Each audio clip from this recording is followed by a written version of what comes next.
everybody. As Ben said, my name is Sarah Blackthorne. That's my Twitter handle. You can find me pretty much everywhere with that. And I'm really excited to be here. I'm going to make a confession right off the bat so that I don't feel any shame about it. Thank you, Nick, wherever you are. Thank you. This is my very first conference talk ever.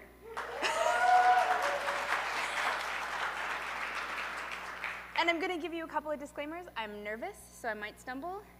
And I swear, but I'm going to try not to. So with that, the title of this talk is The Client is Always Right, but Sometimes They Need a Little Help. And I want to start with a story. Recently, I was working on an editing project. A client and I had sat down. We wanted to redesign all of the content on their website. This meant editing all the existing content, making it sound awesome, and making people want to come to their site and buy their services, as well as creating new content for a bunch of new services and products that they were developing. When I sat down with them, I'd already had a working relationship, so I felt pretty comfortable with what they were trying to convey when they did this redesign. We set out goals, we talked about deadlines, when each stage of the project should be complete, and we agreed on a point of contact for me so that if I had any issues or any challenges in the project, I could reach out to this person in their company and say, hey, how do I do this? I didn't really think I'd need that person, but it was good to set it up. I had a start date, and we thought all our bases were covered. So the day arrived for me to start the project, and I was so excited. Not only was this a chance to learn more about the company and all of the cool things that they were doing, but it was also a chance for me to see that they had confidence in my work. It wasn't just, hey, edit our newsletter, or hey, can you write us this paragraph? It was, we want you to be a critical part of our team and make this happen so that we can build our business with your help. And that was a huge deal for me. The first few tasks were great. I was comfortable, it was stuff I'd already worked on, so I knew how to get through it and pretty easy access to it. Having things go easy in the beginning was a pretty big boost, but maybe in hindsight that was a little bit overzealous of me. I had never been so confident and so happy with stuff that I'd created for a client before, and I felt like this is going to be a breeze, I'm going to come in under deadlines, this is going to be awesome, and they are going to love me. But every high has a balancing low, and mine came just after lunch. I dove into this new section, and I was ready to edit and make their copy great copy. I sat down to look at the work, and I realized I had no idea what I was doing. The text was stored in a format that I'd never worked with. I didn't actually know how to reach the content to be able to edit it because all I could see was how it appeared on the browser and not how I could actually get in and change the markdown. I didn't want to know really how deep I was, so I started sort of working around it, copying it from the browser, working on it in my own editor, doing little things like that so that I could continue working on the project without actually doing all of the work. I got scared. I thought, they're going to think I'm dumb because I don't know how to do this. Like, it should be easy, but I'm not getting it. I was worried I would not meet the deadlines, and I was worried that my fear around not being able to work with the content the way they had presented it to me would mean that the content I produced did not meet their expectations. I started panicking. I asked my business partner for help, and he had no idea. And that didn't make me happy. I knew that I had somebody I could reach out to in the client, but I didn't want to use that. We'd worked on other projects together, and I felt like she had a really good understanding of my skill, and I didn't want to show up and look like I didn't know what I was doing. After an hour of struggling and realizing that I couldn't build the work, I emailed her. And I said, please don't think I'm dumb. I just don't know how you want me to do this. And she was amazing. She sent me a reply that was full of information. It gave me all the stuff that I needed to access the content. She realized that they hadn't actually given me all the permissions I needed to be able to access the work. And she said, don't worry, we didn't explain this very well. And I got to thinking, how could such a huge part of the work be missed in our initial conversation? How is it that I could agree to this project, we could create standards and deadlines, begin the work, and then run into such a huge project that I had to halt my work completely until I ask somebody a question. When we're working in development, whether we're doing user experience or content or coding or anything else, we can run into the problems, just like this one. Suddenly, what we're doing makes absolutely no sense, and it doesn't matter how many times we turn it, which side we look at, we can't solve the Rubik's Cube. Sometimes this is because we find an error in our own work. We might fess up to it, or we might just quietly fix it and move on. We might find a bug. Either we can fix that, or file a report. Sometimes we're waiting on components or codes from other people. But sometimes we run into a wall because our project development story isn't complete. After this, I sat down to look at how I negotiate projects. I wanted to come up with a system for making sure that I had as much information as possible before I started the work. I didn't want to go back to the client over and over again saying, I don't understand this. How do I do this? Can you give me more information on your side? If I've provided a timeline and agreed to the work, I want to make sure that I have all the information I need to go forth and make awesome. I have a background as a writer and a storyteller. It means I do a lot of this, which is kind of cool, but doesn't always get the work done. Sometimes people tell me that being a writer doesn't mean that I'll be a good developer, or that those skills don't translate over to the work. But other people tell me that being a storyteller is critical to making awesome code. The reason I chose Ruby is because it's a lot like writing. When I sit down to write Ruby, I feel like I'm writing poetry, and that's an awesome feeling. I'm here because I want to help you become a better storyteller so that you can be a better developer. Before I get into the exercises that I've created and want to share with you, I want to introduce some foundations so that we're all on the same page about what I'm actually talking about. When I first started learning about user experience and development and product design, I realized that this model doesn't work for me. Developing user experience, the way that people encounter things, doesn't really work because it doesn't matter how hard we try, we can't determine how someone else is going to experience our products. We can create an experience and have someone have it, and then see what happens. I learned that this doesn't work for me because it doesn't let me create products that are engaging, exciting, and sustainable. Things that gain value over time based on how the user experiences them. I wanted to find a different method. In looking at this, I can see that my client will tell me a story, and that determines and impacts the development of that product. That story also comes through the product to the user. And then when the user experiences that product, they can have an impact on how we go forth and develop the product in the future, which also determines what I tell my client after I've gained some insight and some feedback from our users. That means that my client can take that information and say, hey, now that we're moving on to this next phase of the project, I want to use this information and have that impact our development process. When we listen to our users and our clients and how they interact with our products, we can have a better understanding of them, and we can create better, more meaningful products and have a better development experience. I talk about UX a little bit. I talk about product stories because when we have the conversation with our client about the goals and the intentions of our product and our development, we can focus on these two parts of the feedback loop to use storytelling to get really clear on what the story behind the product is. It'll help us revitalize our client relationships and make sure that the products that we're developing are the ones that they actually want and are the ones that our users will use. Now, the other piece of foundational information I want to share are the principles of storytelling. The National Storytelling Network is an organization that actually has people all over the globe telling stories. They have 5 principles for true storytelling. It has to be interactive. You have to work between 2 or more people to get this story across. And you're using language. This might be verbal, it might be written, hell, it might even be code.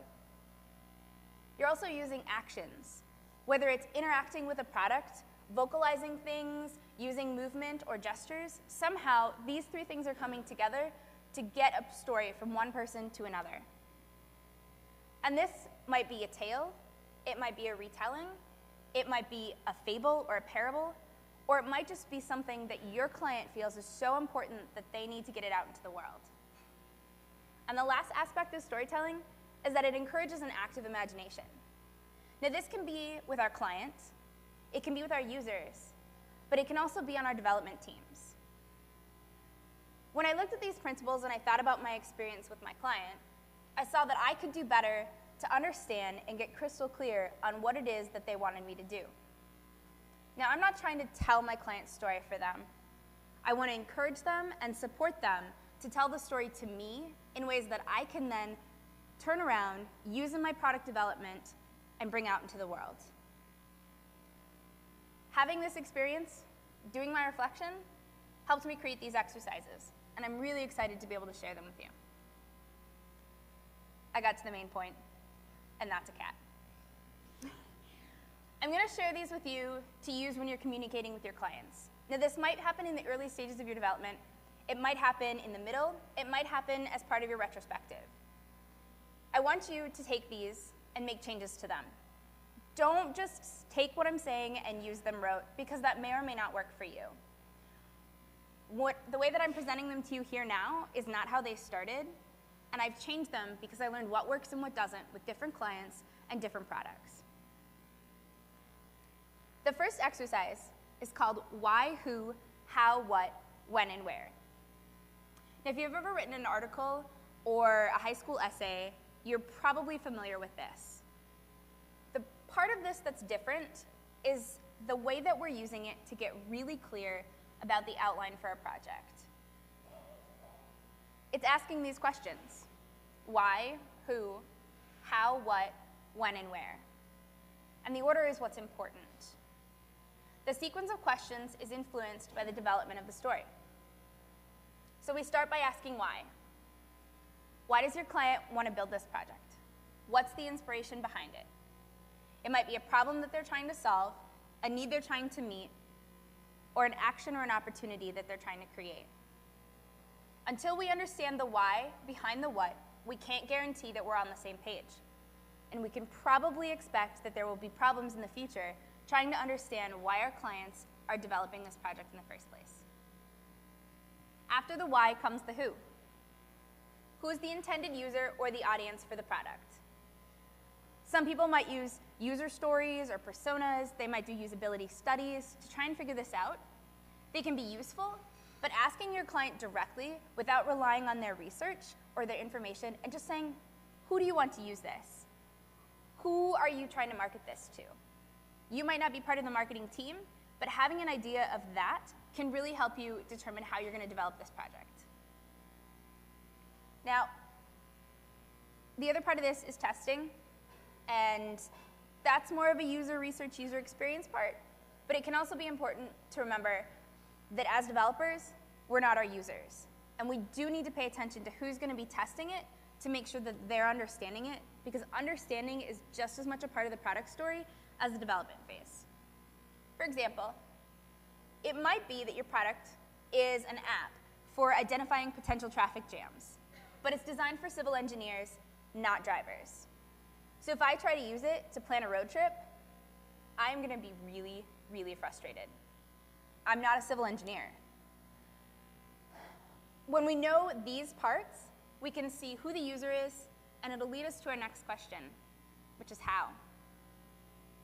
When we ask how, we're asking about the platform and the method. Is it a web app optimized for mobile? Is it a mobile native app? Is it a web native app? Is it something that stands alone? Maybe it's building a different form for user input, or changing a mobile keyboard to reflect common email symbols instead of just the standard QWERTY.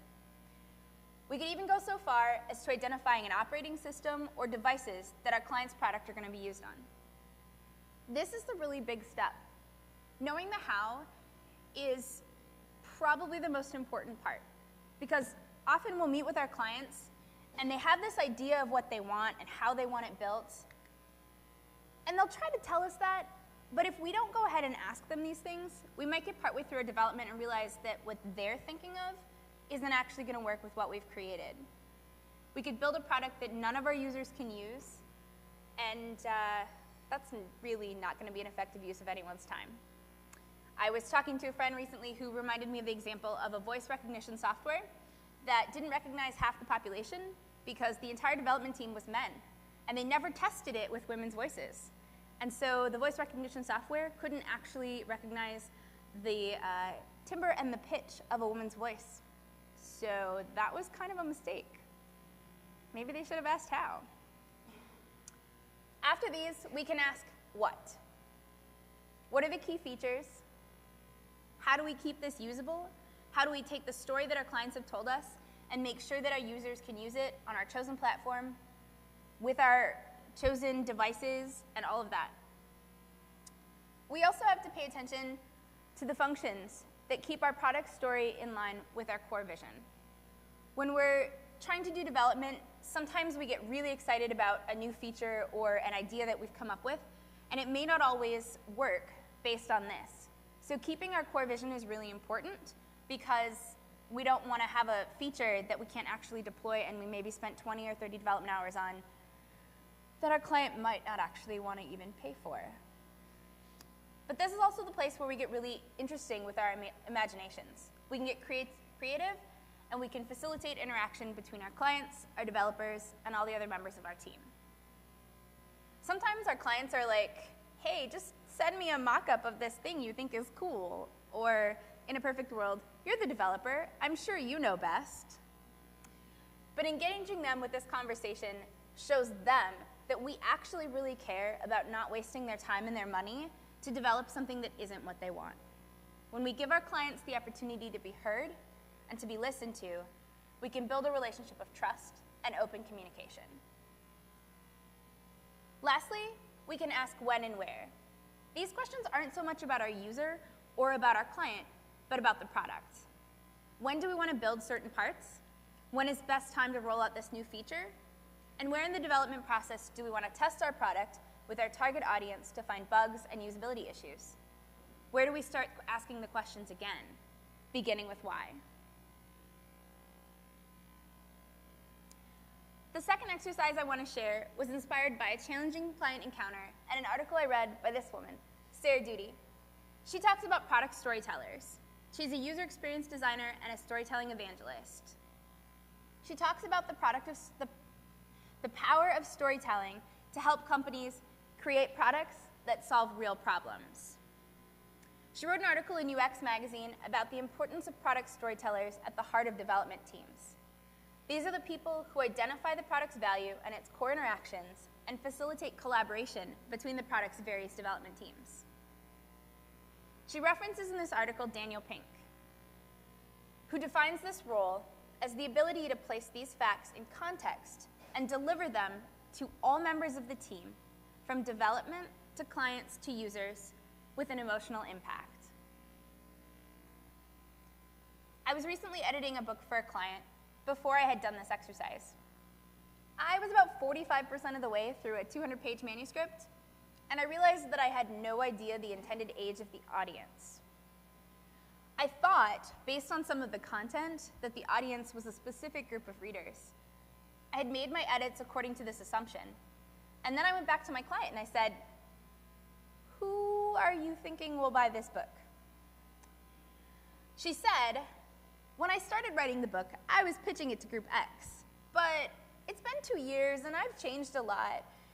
I'm not sure that anybody in that group would actually read it, so now I'm pitching it to Group Y." And I was really pissed. I didn't mention in my email to her that I'd done edits on the first 70 pages. I didn't mention that I'd be eating the cost of editing those first 70 pages because I'd messed up. I sent back a note that just said, "Awesome, thanks for clarifying. I'm looking forward to getting your feedback." And then I swore some more. This next exercise is really about getting clear on the purpose of our product. It can help answer the why in the previous exercise, or it can change that answer. It's based on an improv game that I've done for years, one that my family plays when we're all together and need a good laugh. I can't promise that your team will laugh when you're doing it. You might get frustrated, you might swear, you might cry, and somebody might walk out of the room. But it'll challenge you and your clients to think on your toes about what you really want to be building. Most people call this game alphabet soup, but for my purposes, and because it just makes me sound weird, I call it alphabet what? To set this up, it's helpful if you've done the why, who, how, what, when, and where exercise with your clients. But if you haven't, and you just have an idea of what those answers might be, you'll still be able to do this. It's also helpful to have more members of your team. So if everybody who's working on the project can be involved, that's going to be great, because everybody's going to have an idea of what they want to get across and how they want to do it. There are some restrictions, some rules, pretty simple. First, you pick one letter of the alphabet, any letter of the alphabet, and that's what you start your first sentence with. Each sentence following that will begin with the next sequential letter of the alphabet. So if your first letter is C, the next sentence will start with D. If you get stuck and you can't come up with a sentence right away, you don't lose. You just have to be more creative than you thought. And if you get really nervous, dance. Each person only says one sentence at a time. You're going to go around the room. If I start with C, Davey might start with D, Jenna might start with E, and you go on like that. It's pretty simple. You can help somebody out, but only if they ask. So even if you have a really awesome sentence that starts with their letter, don't just blurt it out. But if you come up with an advance, there's no rule that says you can't run to a different place in the room so you land on the letter of your choice. Each sentence has to be related to one of the following subjects: the inspiration behind your product, who your intended users are, the platform, or the design. And lastly, record these sentences. Have somebody pull out a device, start up a voice memo, or get somebody to write them down on a whiteboard, because these are going to be really important as reference points throughout the entire development process. Now, I've kind of described it a little bit. One person starts with the letter that your team has chosen. When they're done with their sentence, the next person goes. This continues until you end with a final sentence that begins with your original letter. Now, this is probably going to be pretty uncomfortable for most people on your team. Not only because you have to be thinking spontaneously, you also have to talk out loud, you have to share them, and you have to make sure that you're okay with coming up with something that makes no sense, like, Barnaby Jones is my user and he is awesome. Now, when you're doing this, you have to understand that your clients might also feel really uncomfortable doing this. It's not easy to sit down with a dev team of strangers who you're paying to build a cool, awesome new app and be like, I'm going to come up with a crazy, weird sentence, and that's going to be okay. So remember to be gentle. Laugh if somebody laughs at their own sentences, or if it's obviously meant to be funny, but also try to remember that this is really hard stuff. And when we support our team in doing these exercises that are a little bit out of the box and a little bit out of our comfort zones, we can learn a lot more about the people that we work with and build better relationships with them. Now, the goal of this is to get your team working with your client and to help everybody else understand exactly why you're building the products that you're making. When everybody has a product story that is consistent, then your team can be clear, be focused, and develop products that are going to be awesome.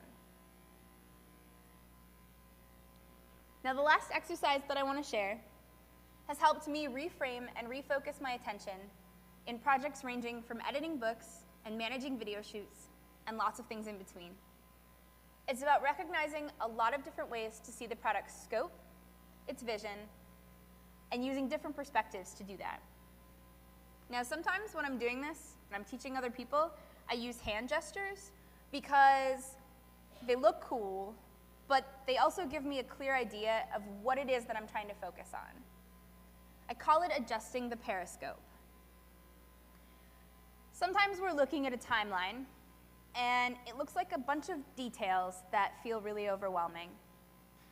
There are nuances, individual components that need to be built, things we need from other teams, the list goes on.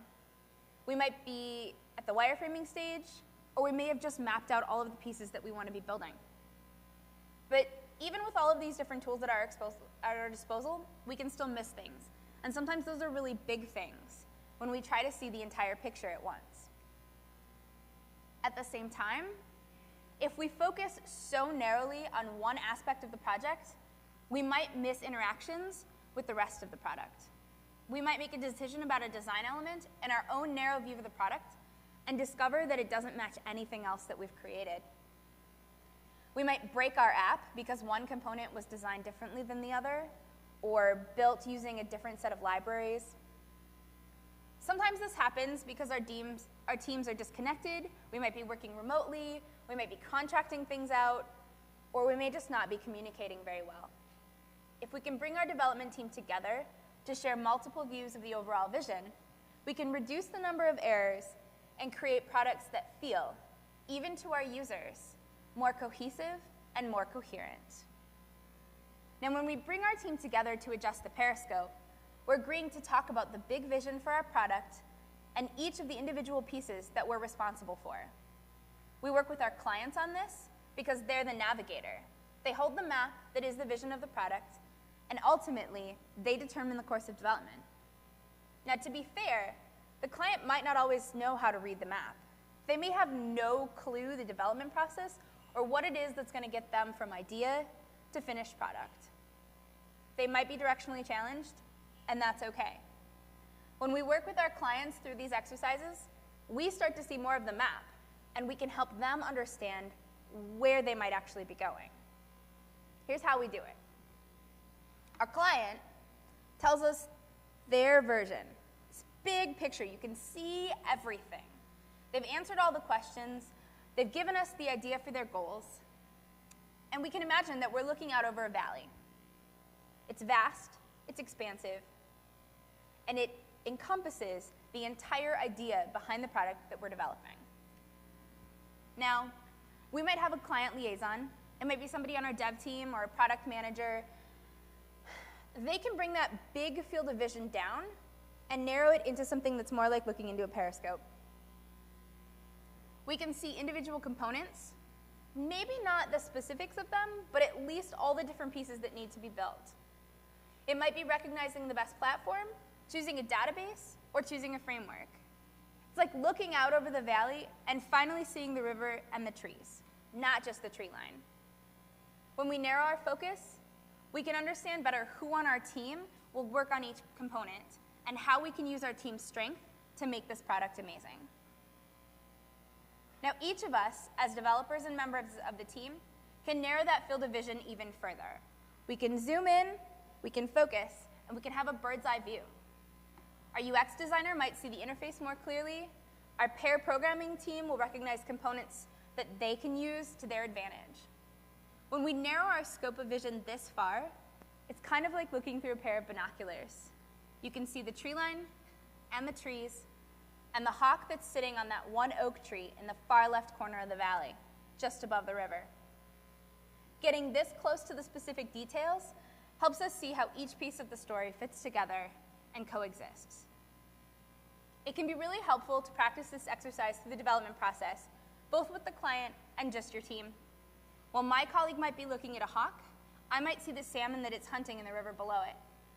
And as we pull out our narrow vision and widen the periscope, we can see how the bug in one interface might interact with a component in another. And as we go back to looking out over the valley, we can reintegrate our full vision of the product, shared by our client, and hopefully with our users. Now, storytelling is literally a game of telephone, and so is communicating with our clients. And as far as our users are concerned, sometimes Sally had pancakes for breakfast comes across as, sad I can't hate you for breaking this. When we work together with our clients to get really clear on the story behind our product and the vision for its users, we reduce the headaches and the stress of fixing bugs and integrating disparate components, and we can focus on developing products that our clients love, our users actually use, and we can continue to grow as developers and teams as we learn more and share more of the story. I'm Sarah Blackthorne. Thank you for sharing this time with me. I'd love questions and feedback and to continue the story with all of you. Thank you.